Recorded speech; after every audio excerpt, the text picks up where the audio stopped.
America అధ్యక్ష ఎన్నికలు నవంబర్లో జరగనున్న విషయం తెలిసిందే. అయితే రిపబ్లికన్ పార్టీ నుంచి డొనాల్డ్ ట్రంప్ పోటీలో ఉండగా డెమోక్రటిక్ పార్టీ నుంచి ప్రస్తుత అధ్యక్షుడు జో బైడెన్ పోటీలో నిలవనున్నట్లుగా తెలుస్తోంది. ఈ క్రమంలోనే ఇరు పార్టీల నేతలు ఇప్పటి నుంచే ప్రచార పర్వాన్ని మొదలుపెట్టారు. ఇందులో భాగంగానే తాజాగా ట్రంప్ ప్రచారంలో పాల్గొన్నారు.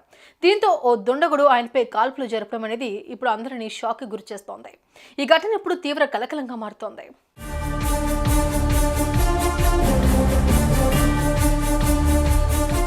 ఇక అసలు విషయానికి వస్తే పెన్సిల్వేనియాలో తాజాగా డొనాల్డ్ ట్రంప్ ఎన్నికల ర్యాలీలో పాల్గొన్నారు.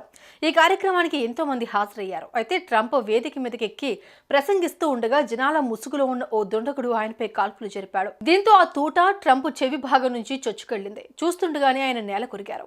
అప్రమత్తమైన భద్రతా సిబ్బంది వెంటనే ట్రంప్ ను చుట్టుముట్టారు. అనంతరం ఆయనను అంబులెన్స్ లో తరలించి చికిత్స అందిస్తున్నారు.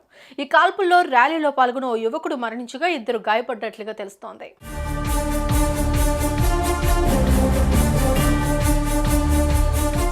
అయితే కాల్పులు జరిపిన దుండగుడు భద్రతా సిబ్బంది కాల్పుల్లో మరణించినట్లుగా సమాచారం. అతడు పెన్సిల్వేనియాలోని బెథెల్ పార్క్ కు చెందిన థామస్ మాథ్యూ క్రూక్స్ గుర్తించారు. ఇక ట్రంప్ ఆరోగ్య పరిస్థితి ప్రస్తుతం మెరుగ్గానే ఉన్నట్లు రిపబ్లికన్ పార్టీ వర్గాలు తెలిపాయి. ఈ దాడిపై అధ్యక్షుడు బైడెన్ సైతం స్పందించి తీవ్రంగా ఖండించారు. అమెరికాలో హింసకు తావులేదని అన్నారు. ఇక ప్రధాని మోడీ సైతం ట్రంప్పై జరిగిన దాడిని తీవ్రంగా ఖండిస్తూ ట్విట్టర్ వేదికగా స్పందించారు.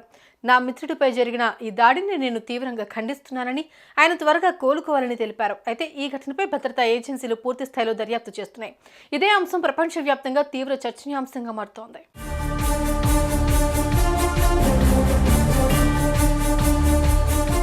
చూశారుగా, అమెరికాలో గన్ కల్చర్ ఎంతటి దారుణ పరిస్థితులకు దారితీస్తుందో.